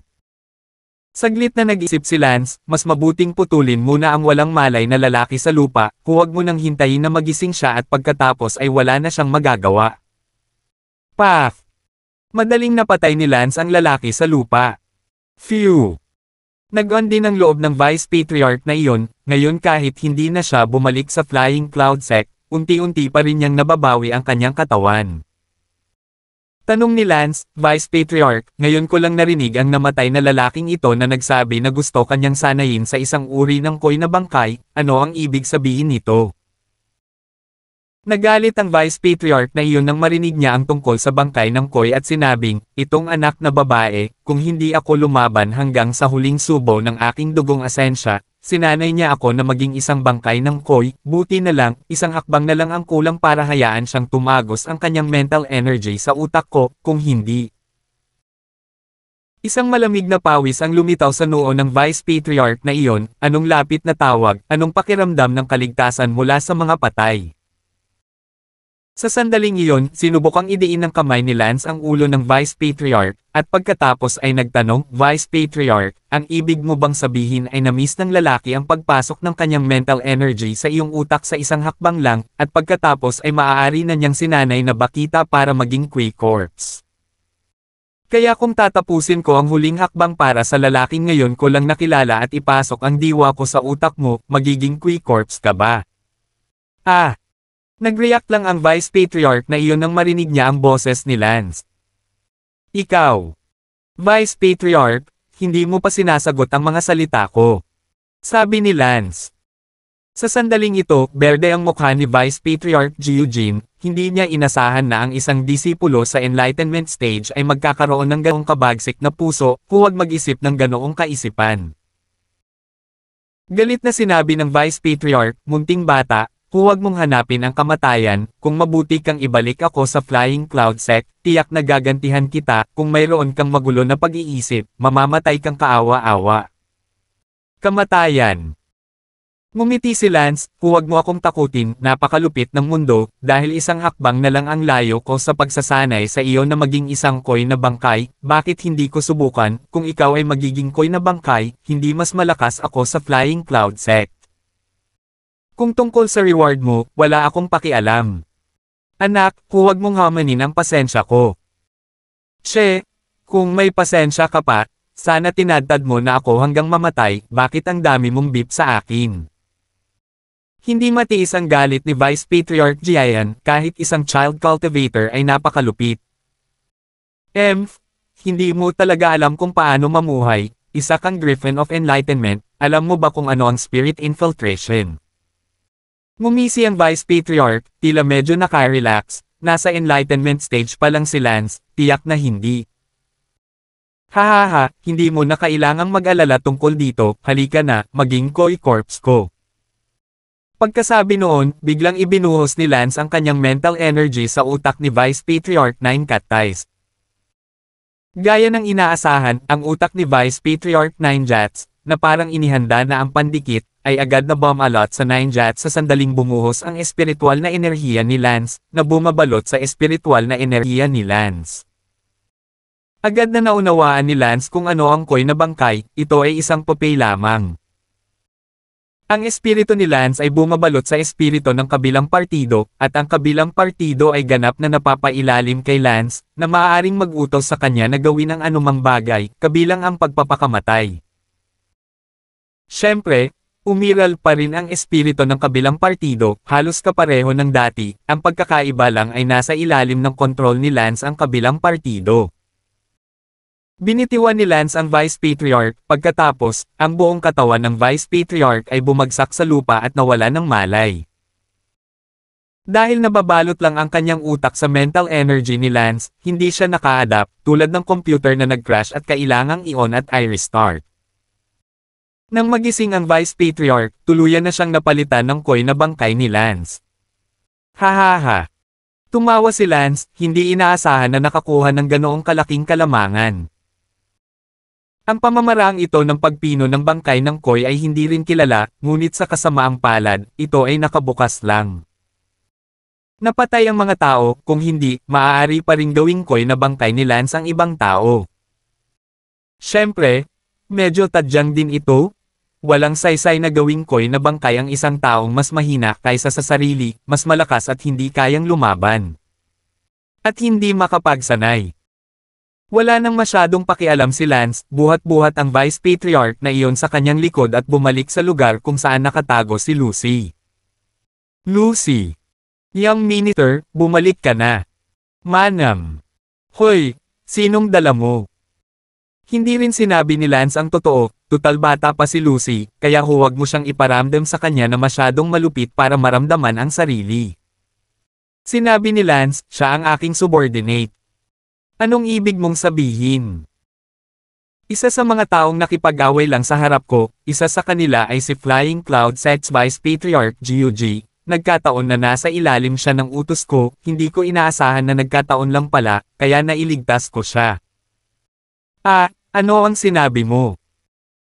Ang Vice Patriarch ng Feon Sect na si Gio ay iyong subordinate. Ganun ba? Anong kakaiba doon? No way? Vice Patriarch? And besides, how come I don't know? Ngumuso si Lance, marami akong lalaki, kailangan mo bang malaman ang bawat isa sa kanila? Isang nakatagong alipors tulad ng 9 Catties sa buong mundo, walang daan o 90, kilala mo ba siya? Nagulat si Lucy, karapat-dapat ang young minister na maging young minister, first, akala niya ay iilang matatanda lang ang mga nasasakupan ni young minister tulad ni Quentin, ngunit hindi niya inaasahan na ang Flying Cloud Sect na iyon ay vice. Si Patriarch Gio ay siya ring lihim na nasasakupan. Lalo pang nakatitiyak si Lucy na ang background ni Lance ay hindi mapapantayan. Dinala ni Lance ang pangalawang Patriarch pabalik sa Flying Cloud Sect. Sa oras na bumalik siya sa Flying Cloud Sect, halos madaling araw na. Casual na iniwan ni Lance ang Vice Patriarch sa isang bakanteng silid pagkatapos ay bumalik sa pagtulog ng mag-isa. Hindi alam ni Helena at ng iba pa na nakabalik na si Lance, dahil ayaw silang abalahin ni Lance, kaya hindi siya gawa ng anumang ingay. Hanggang sa kinabukasan, nang makita ni na Helena at sina si Lucy na bumalik, nalaman nilang bumalik na si Lance. Kuya, buksan mo ang pinto dali. Master. Tinapik din ni Sina ang pinto ng kwarto ni Lance. Binuksan ni Lance ang pinto. Anong ginagawa mo, pinapatulog mo pa ba ang mga tao? Wala pang 2 oras na tulog si Lance bago siya nagising. Kuya, sabi ni Lucy nakabalik ka na. Kalokohan, nakatayo ako dito, at alam kong nagtatanong. Kuya, paano ka makakabalik? Alam mo ba, dumating si Zong Chulan kahapon. Halika na lang, ano ba ang big deal? Kuya wala ka bang sense of crisis? Anong sense of crisis? Kung dumating siya ulit, tadterin ko na lang siya hanggang mamatay, sige, matulog na ulit ako. Si Sina ay abala sa pagsasabing, Master, mas mabuting sumilong ka muna, kung hindi siya pinigilan ng isang batang babae kahapon, si Helena ay nahuli ni Zong Chulan, sigurado akong hindi magandang makita iyon. Tingin sa kanya. Ano? Naglakas loob siyang tamaan si Helena. Galit na galit si Lance kaya nawalan siya ng antok saglit. Bueno, sa kabutihang palad may isang maliit na batang babae na huminto, ang maliit na batang babae na iyon ay mukhang napakalakas. Walang pakialam si Lance sa batang babae, kung hindi papatayin ni Lance ang Zong Chulan na iyon, magiging walang gana si Lance. 1628. Galit na sinabi ni Lance, hinahanap niya ang kamatayan. Sinabi ni Sina, Guro, mag-isip ng 2 beses bago ka gumawa ng anuman, ngunit hindi ka dapat kumilos ng walang ingat. Master, huwag kang mag-alala, kahit anong gawin ko ay tapos na pagkatapos ng paulit-ulit na pag-iisip, halimbawa, papatayin ko si Zong Chulan. Si Sina ay hindi nakaimik, at gayon din si Helena. Dumating sila sa isang silid. Yung Vice Patriarch, 9 Jeans, tulog pa. Agad na nagpadala ng mental wave si Lance. Parang tinusok ng karayom sa ulo ang natutulog na Vice Sovereign, at agad na nagising, tumalikod at umakyat upang malaman na wala na siya sa True Beast Forest. Saan ito? Sa sandaling iyon, ang boses ni Lance ay tumunog mula sa likuran, You're in my Light Cloud Alliance. Ano? Ibinalik mo ba ako sa Flying Cloud Sect? Oo. Anak, ikaw kagabi. Tama, ginawa na kitang quiff body. Ikaw. Galit na galit si Vice Patriarch 9 Jeans at kinasuhan si Lance. Sa sandaling iyon, nagpadala si Lance ng isa pang spirit wave. Nahulog sa lupa si Vice Patriarch 9 Jats, isang pinprick sensation sa kanyang ulo, isang pinprick sensation na agad na naging sanhi ng kanyang pagkawala ng malay at lakas sa pakikipaglaban. Sabi ni Lance, Vice Sovereign, gusto mo pa bang makipag-physical sa akin? Ikaw. Ang Vice Patriarch ay hindi maipaliwanag na galit, siya ay isang mahusay na Vice Patriarch, at ang ika-5 ranggo sa mga 12-dosenang mga Vice Patriarch ng Flying Cloud Sect, ngunit nakakagulat, siya ay naging isang koy na bangkay ng isang Enlightenment Stage Disciple. Oh my God, paano niya ito matiis? Agad na nag-utos si Lance, sampelan ang iyong sarili ng 2 beses. Ang mga kamay ng Vice Patriarch, na tila hindi mapigilan, ay itinaas, at pagkatapos, sinampal ang sarili ng 2 beses. Bakit ako nagkakaganito? Hindi ito matanggap ng Vice Patriarch. Ngumuso si Lance, Vice Patriarch, tanggapin mo ang katotohanan, ikaw na ang Qui-Corps ko. No, I'm the Vice Sovereign, I'm not. Naramdaman ni Vice Patriarch 9 Jeans na umiyak ng walang luha, kagabi hindi siya naging koy bangkay ng kaaway, kundi isang koy na bangkay ng isang naliwanagang disipulo. Vice Patriarch, kailangan mong tanggapin kung hindi, kung tatanggapin mo ito ng maayos, marahil, maaari kong hayaan kang panatilihing muli ang mukha, maaari akong mag-advertise sa publiko na ikaw ay nasasakupan lamang, kung hindi, sasabihin ko. Iba na ikaw ang koy bangkay ko. Maglakas loob ka. How dare you speak to me like that? Fine, sampelan mo ulit ako hanggang sa huminto ako. Slap slap. Sinampal ng Vice Patriarch ang kanyang sarili sa abot ng kanyang makakaya, malinaw na ayaw ng kanyang puso, ngunit hindi niya mapigilan ang kanyang sarili, na parang kontrolado ni Lance ang kanyang makamay at paa. Whoa! Stop fighting? I'm resigned to my fate, isn't it? Walang magawa ang Vice Patriarch, namamaga ang mukha sa sariling pambubugbog.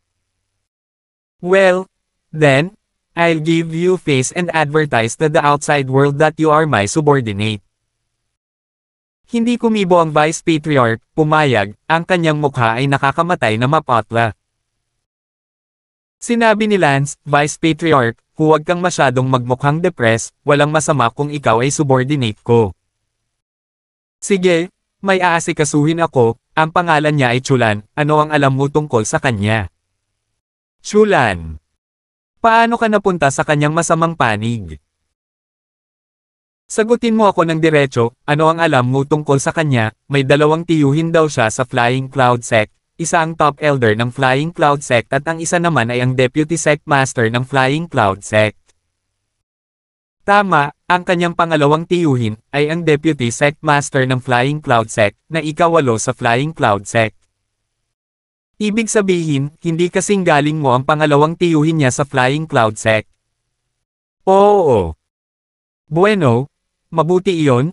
Maaari kong linisin ang kanyang tiyuhin sa daan, sabi ni Lance.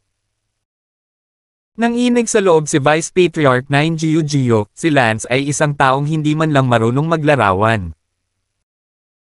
Sinabi ni 9 Gio, bagaman ang posisyon ko sa Flying Cloud Sect ay medyo mas mataas kaysa kay Zong Gio, hindi ko magagawa ang anumang gusto ko sa kanya, pagkatapos ng lahat, mayroon pa rin siyang kapangyarihan na hindi mas mahina kaysa sa aking pamilya. Isang puwersang hindi mas mahina kaysa sa iyong pamilya. Ang pamilya ni Zong Chulan ay isa sa 3 pinakamalakas na pamilya sa Pearl City, maaaring may pamilya ka rin.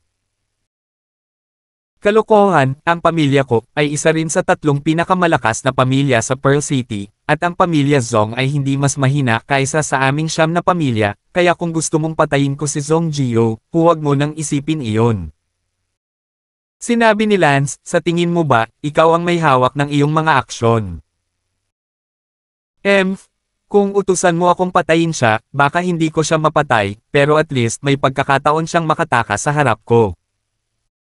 Kahit napatayin ko siya, hindi magagawa ng pamilya niya. Tumigil ka na, at pagkatapos, matatapos ka pa rin gaya ng dati, kaya kung makikinig ka sa akin, pinakamahusay na huwag kumilos ng padalos-dalos. Don't act recklessly. That Zong Chulan is so arrogant in front of me, trying to step on me for no reason, do you think I should act rashly? Simula noong natapakan ka niya, kaya mo na rin siyang tapakan, ang pinakamasamang maaaring mangyari ay mas makakahakbang ka pa kaysa sa kanya, sa panig ng tiyuhin ni Zong Chulan, tutulungan lang kitang harapin ito. Ginagawa ko ito para sa iyong ikabubuti, at para sa aking sariling kapakanan.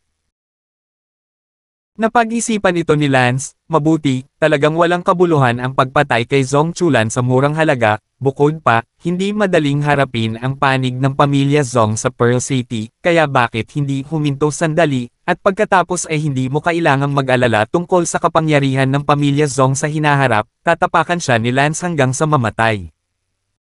Fine, then I'll give you face and hold off for now. Pagkatapos ay linisin mo si Zong Chulan, ipaubaya sa akin ang natitira, at huwag mag-advertise sa publiko na ako ang nasasakupan mo, pagsusumamo ni Gio Jin. Ikaw ang koy-bangkay ko, pinakitaan na kita ng biyaya sa pag-aangkin na kampan ko, huwag kang magbigay ng 1 pulgada.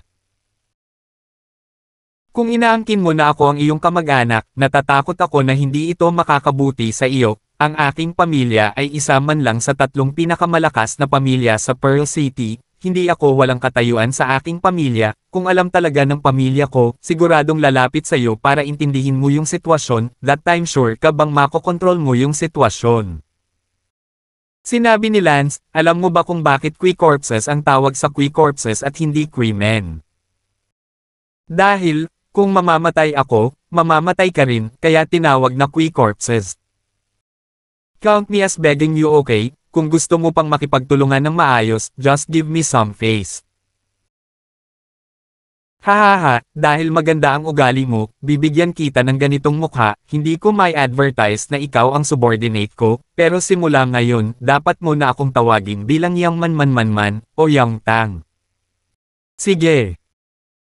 Kinailangan ni Vice Patriarch 9 Jeans na magkompromiso, tinutugunan si Lance habang medyo binabaan ni Tang Xiao ang kanyang status, ngunit mas mahusay ito kaysa sa kanyang mga tauhan. Lumabas si Lance sa silid pumunta sa lobby ng Light Cloud Alliance, sumisigaw, halika. Boss, eto na po, ano pong order nyo? Pumunta ka, sabihin kay Zong Chula na nakabalik na ako at sabihin lumapit siya para patayin. Utos ni Lance, gusto ni Lance na dumiretso kay Zong Chulan, ngunit ayaw ibaba ni Lance ang kanyang status, kaya hayaan mo siyang lumapit sa sarili niya. 1629. Yes, boss. Agad na pumunta yung subordinate na yon, magiging powerful na rin si Boss Hehe. Sa sandaling ito, sa Flying Cloud Sect, sa bahay ni Elder Quentin, madaling araw, dumating sina Norton at Liang Jinhua. Ano ang hinahanap mo sa akin? Elder Ping, may alam ka ba tungkol kay Lance? Tanong ni Norton. Kalokohan, syempre alam ko. Sabi ni Quentin na masama ang loob dahil narinig ni Quentin na tumakas si Lance kagabi, at naisip na tatalunan ni Lance si Zong Chulan nang wala sa hugis, ngunit bilang resulta, si Lance ay nakatakas, kaya si Quentin ay naghinala sa kanyang sarili na si Lance ay maaaring talagang isang Zorro at isang impostor ni Qiang Xiao. Kung siya ay talagang isang impostor, kung gayon ang ginawa niya kay Lance noon ay masyadong nakakahiya, kaya si Quentin ay nasa masamang mood kaninang umaga. Sa hindi inaasahang pagkakataon, narinig din ito ni Norton at Georgia at hinanap siya kinaumagahan. Elder Ping, sa tingin mo ba ay peke si Lance? Nanlulumong tanong ni Georgia. Sinabi ni Norton, sa palagay ko ito ay peking siyam sa bawat 10, Elder Ping, kung ito ay talagang peke, kung gayon kami ay masyadong tanga. Huwag mong sabihin. Umungol si Quentin, ang pag-iisip na siya ay niloloko na parang tanga ng isang nagpapanggap na si Qiang Xiao, isang mid-level na elder, ay malapit na siyang madala sa loob. Lalo na sa ilang araw. Noong nakaraan, pumunta pa siya sa Tianbao City at pinatayo si Lance tulad ng kanyang ama sa harap ng napakaraming tao. Diyos, hindi na nang ahas si Quentin na isipin pa ito dahil sa takot na maapektuhan ang kanyang pusong daw. Galit na sinabi ni Georgia, Elder Ping, pinaglaruan tayo na parang mga tanga, hindi natin pwedeng baliwalain ito, nagpapagaling pa rin ang anak ko sa mga sugat niya, kung peke si Lance, hinding-hindi ako papayag. Akala ko dati kaya ko. Umakyat sa hagdan, kaya naman pinalubha ko ang sarili ko, pero sa totoo lang, peke iyon. Galit na galit si Georgia kaya gusto niyang tumalon sa pader. Aha! Sinabi ni Norton, kung gayon, bakit hindi natin hanapin si Lance at harapin siya? Tama, harapin mo siya. Sabi ni Georgia, pagkatapos ay tumingin kay Quentin. Saglit na nag-isip si Ping at kinagat ang kanyang dila, bueno, kailangang may paliwanag dito, kahapon ay medyo naghinala ako at nagbabantay pa rin, ngunit kagabi ay nakatakas si Lance, kaya kailangan kong maghinala. Kung gayon, hindi ba si Lance ay wala sa Light Cloud Alliance ngayon? Pumunta ka sa Light Cloud Alliance at tingnan mo, baka nakita niyang umalis si Zong Chulan at tumalikod. Kaya, pinatay ni na Quentin, Norton, at Georgia ang Light Cloud Alliance sa matinding galit. Sa sandaling to, inutusan ni Lance ang kanyang mga tauhan na tawagan si Zong Chulan upang patayin. Hindi pa nauubos ni Lance ang isang tasa ng tsaa bago silang tatlo, si Quentin, ay pumasok. Naisip ni Lance na narito sila upang magbigay galang at sinabi nang hindi itinaas ang kanyang ulo, hindi na kailangang maging magalang. Nakita nilang tatlo, si Quentin, na ganoon pa rin ang tono ni Lance at lalo pang nagalit. Lance, tumalikod ka talaga. Malakas na sabi ni Georgia. Nagsalubong ang mga kilay ni Lance na parang may mali, at tumangala siya sa kanilang tatlo, at sigurado, hindi maganda ang hitsura nilang tatlo. Alam ni Lance kung ano iyon dahil sa kaunting pag-iisip, tiyak na si Zhong Chulan ang nagsabi sa kanila na ginagaya ni Lance si Qiang Xiao, kaya pumunta sila upang ayusin ang score. Ngumiti si Lance, kung titingnan ang paraan ninyong tatlo ay nagngangalit, tiyak na pumunta kayo para makipag-ayos sa akin. Hindi masyadong sigurado si Elder Ping, ngunit nang makita niyang si Lance ang nagkusa na sabihing ayusin ang score, alam ni Elder Ping na talagang peke si Lance, kung hindi niya sasabihin ang mga salita para masettle ang score. Sabay sigaw ni Elder Ping, Lance. Tumingin si Lance kay Quentin at Nishan, nandito ako, anong gusto mo? Patayin mo ako. O hiyain mo ako. Ikaw. Paulit-ulit na lumilitaw sa isipan ni Elder Ping ang imahe kung paano niya sinusubukang pasayahin si Lance na parang tulala. Si Lance ay umiinom pa rin ng kanyang morning tea na may bahagyang pagngisi, si Lance ay hindi nag-aalala sa kanilang tatlo kahit kaunti, pagkatapos ng lahat, ang koy na bangkay ni Lance ay nasa likod na bulwagan, ang kanyang koy na bangkay, ngunit siya ang Vice Patriarch ng Flying Cloud Sect. Ang tatlong taong ito sa harap nila ay junior at intermediate elders lang, masyado silang mababa. Galit na sinabi ni Georgia, Lance, niloko mo kami ng napakapait, ayos lang, nang ahas ka ng talunin ang anak ko ng mayabang noon, tiyak na hindi kita patatawarin. Nagalit din si Norton, Lance, ang anak ko ay nasa labas ng Flying Cloud Sect, mahusay na nagbebenta ng mga anting-anting, ikaw na anak ng aso, niloloko mo ako na ikaw ang young master ng ilang super family, kaya iniisip kung ito ay totoo, ginagawa kitang panauhing pandangal, ikaw na itlog ng pagong, hinding-hindi kita mapapatawad. Hindi banggitin si Quentin, ang galit ay tiyak na hindi bababa kay Georgia at Norton. Tumingin si Lance sa tatlo na galit na sinusubukang paghiwalayin siya at malamig na sinabi, nagsinungaling lang ako sa inyo, paano drop, halika at kagatin mo ako.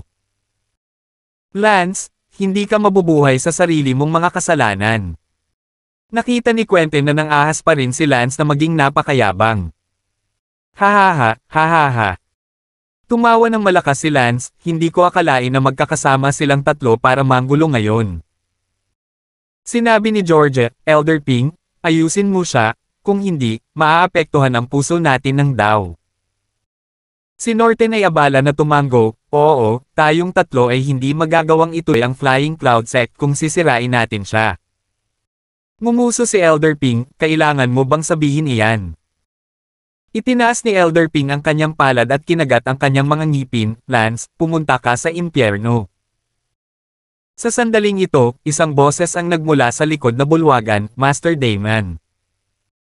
Sa sumunod na segundo, isang lalaki ang lumabas. Pog! Ang taong lumabas, nakita sina Elder Ping, Georgia at Norton, ay natigilan, tila hindi inaasahan na may ibang tao sa bulwagan, at naisip na si Lance ay umiinom ng tsaa mag-isa sa bulwagan. Gayunpaman, ang mas nagulat ay sina Elder Ping, Georgia, at Norton. Sa sandaling ito, silang tatlo ay ganap na tulala, hindi ba ito ang Flying Cloud Sect na sikat, hindi nila magawa. Banggitin ang mga sapatos na karapat-dapat sa Vice Patriarch, 9 jeans. Sus, bakit nandito ang 9 Cat Ties Vice Patriarch, at ano ang tawag niya kay Lance? Minister Xiao, kay Minister Xiao. Vice Patriarch 9 Cat Ties, bakit Minister Les, ang tawag mo kay Lance? At saka, ang 9 Cat Ties Vice Patriarchs mukha kasing may fingerprints, parang sinampal, sino ba ang naglakas loob na tamaan ang Vice Patriarch? God! Nalilito at tulala, nakataas pa rin ang kamay ni Elder Ping, ngunit hindi na nito kayang putulin si Lance. Tatlong tao, tulala lang na nakatayo doon, malamig pa rin sa buong paligid. Tumingin si Lance kay Nine Jeans habang humihigop ng kanyang tsaa at nagtanong, ano ito? Minsan? Pwede bang bumalik muna ako? Tanong ni Elder Nine Jean. Sabi ni Lance, bakit ang aga mong babalik, may gatas sa bahay? Siyempre hindi. Well, kung ganoon, okay lang na bumalik ako mamaya. Noon lang tumingin si Jiu kina Quentin, Liang Jinhua, at Norton, pagkatapos ay nagtanong, Young Minister, sila. Ngumuso si Lance, yung mga pumunta para makipag-score sa akin. Si Jiu ay tumawa ng nakakahiya at sinabi sa kanyang puso, ang 3 taong ito, hindi nila tinitingnan kung anong antas sila, kahit siya, ang Vice Patriarch, ay kinurot na ni Lance, at pumupunta pa rin sila para makipag-ayos ng mga score. Kay Lance. 16:30. Nanginginig ang katawan ni Ping habang nakatingin kay 9 Jiu at nauutal, 9 Patriarch. Si Vice Patriarch Jiu ay hindi gustong makipag-usap ng walang kaparirikan sa isang hamak na elder at mawala ang kanyang imahe, sumingot siya at tumalikod upang bumalik sa likod na bulwagan. Quentin 3 tao, nang makitang ang Vice Patriarch ay hindi man lang nag-abala sa pag-aalaga sa kanila, ang damdamin sa kanilang mga puso ay maaaring isipin, hindi nila sinisisi ang 9 Vice Patriarch sa pagiging mayabang, ngunit sila ay talagang masyadong mababa. Sa Flying Cloud Sect, may mga senior elders sa itaas nila, top elders, at pagkatapos ay ang Vice Patriarch. Humigop si Lance ng kantsa at sinabing, sino ang nagsabing gusto nila akong lipulin? Bakit hindi mo pa ginagawa? Minister Young, ako. Pa. Hinampis ni Lance ang kanyang tasa sa sahig. Ililigtas ko ang iyong buhay, batang ministro. Napaluhod si Elder Ping, nanginginig ang kanyang noo sa malamig na pawis. Ililigtas ko ang iyong buhay, batang ministro. Ililigtas ko ang iyong buhay. Si Norton at Georgia ay abala rin sa pagsunod at lumuhad sa kanilang mga tuhod. Quentin, huwag mong sabihing hindi kita binigyan ng pagkakataon na patayin ako, binigyan na kita ng pagkakataon na patayin ako, ikaw ang hindi nagmahal. Nagkamali ako, Ministro Young. Hindi, tama ka, nagkamali ako na kunin ka sa ilalim ng aking pakpak. Hindi, ako ang nagkamali. Sige, nakakainis. Galit na ngumuso si Lance at tumalikod para maglakad papunta sa likod ng hall. Si Quentin Ping at silang 3 ay lumuhad sa bulwagan, walang lakas ng loob na bumangon o humabol sa kanila. Kasalanan mo ang lahat. Sabi ni Norton, puno ng galit, kay Georgia. Obvious naman na ikaw. Stop arguing. Sigaw ni Quentin Ping. Agad na napalingon silang 3 sa isa't isa. Ano ngayon? Hindi tayo sinabihan ng ministro na bumangon, luluhod na lang ba tayo? Mayroon ka bang mga bola para bumangon? Kung hindi, lumuhod ka. Iiwan ba tayo ng ministro sa pagkakataong ito? Sino ang nakakaalam, Grass? How dare you Grass my bunso? Ginadamuhan ko kayo. Halos hindi nag-away silang 3 sa hall, sinisi mo siya, sinisisi kanya, friendship flip on flip. Sa sandaling ito, nagpadala si Lance upang ipaalam sa mga tauhan ni Zhong Chulan dumating na sa pasukan ng tirahan ni Zhong Chulan. Zhong Chulan? Lumabas ka, Zhong Chulan, lumabas ka. Ang mga lalaking ipinadala ni Lance upang ipaalam kay Zhong Chulan ay mukhang mayabang dahil pakiramdam niya ay ipapakilala na ng Young Minister ang kanyang presensya, kaya kahit isa sa kanyang mga tauhan ay hindi natakot. Ni Zhong Chulan na. Anong ginagawa mo, naghahanap ng kamatayan?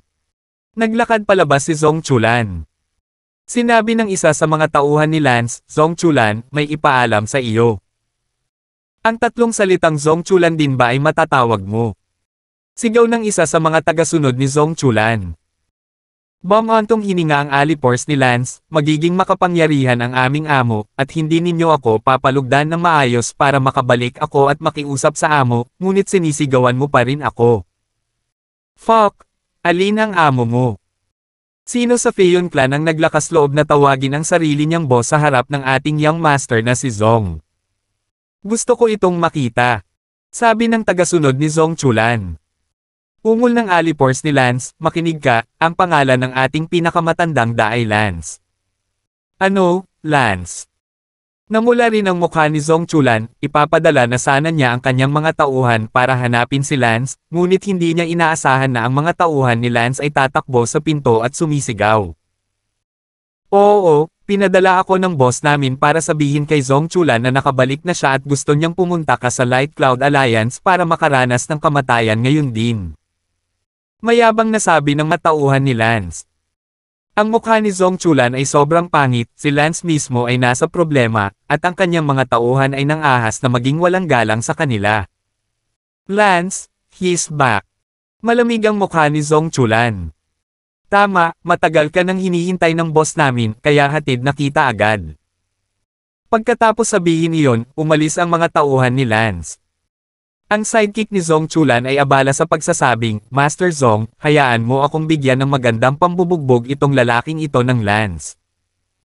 Hindi na kailangan, sumama ka sa akin sa Light Cloud Alliance ngayon, pagdating ng panahon, bugbugin mo si Lance, ipapaalon ko sa kanila kung bakit sobrang pula ng mga bulaklak.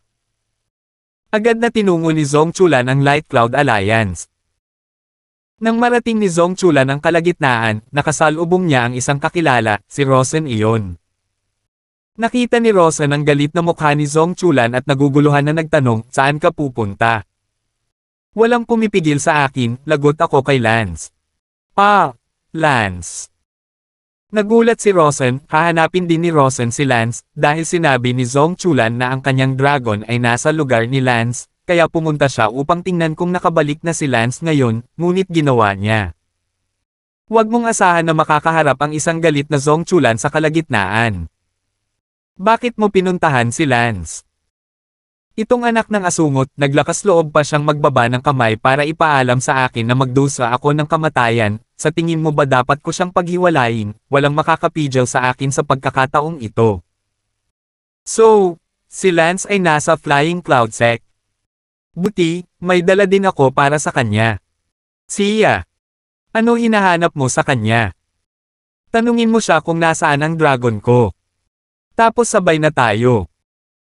Sa sandaling ito, si Lance ay nasa likod na bulwagan, kung saan sina Elder Ping at Georgia Norton ay nakaluhod sa bulwagan, hindi nangangahas na bumangon. Lance! Ang galit na boses ni Zong Chulan ay pumasok mula sa labas. Nang marinig ang boses ni Zong Chulan, ang tatlo ni Quentin ay natuwa sa loob. Nandito si Master Zong. Siguro nalaman ni Master Zong na bumalik si Lance at agad na lumapit para alagaan si Lance. Haha, sana linisin ni Master Zong si Lance para maligtas tayo, siguradong hindi tayo pababayaan ni Lance sa pagkakataong ito, imbes na iyon, hayaan mo siyang sampilan hanggang mamatay si Master Zong. Well, sana patayin siya ni Master Zong. Nagbulungan si Quentin at silang tatlo, umaasa silang lahat na si Master Zong ang magpapabagsak kay Lance. Pagkalipas ng ilang segundo, pumasok si Zong Chulan sa bulwagan, kasama si Rosen. Nakita ni Chulan ang tatlo ni Quentin na nakaluhod sa bulwagan at nakasimangot. At nabigla si Rosen nang makita ang tatlong matatandang nakaluhod dito, at abala sa pagsasabing, bakit kayo nakaluhod dito? Meet Miss Sia? Meet Master Zong? Kami? Pinarusahan kami ni Lance sa pagluhod dito. Ano? Pinarusahan ka ni Lance?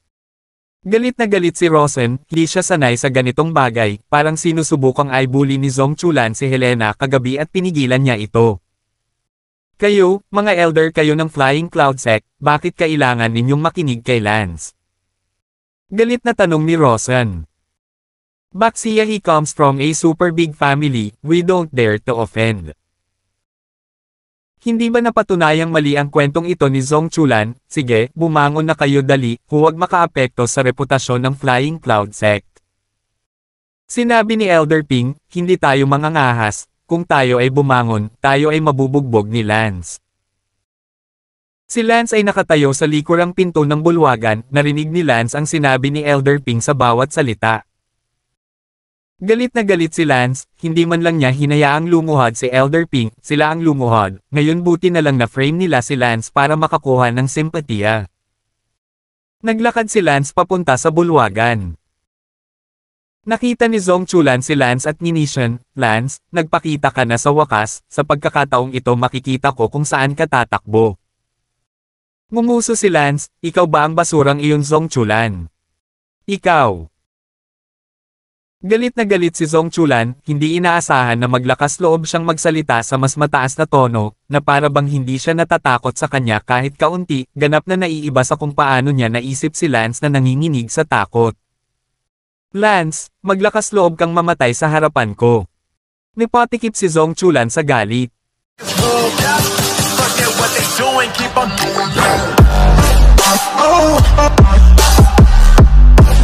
Oh,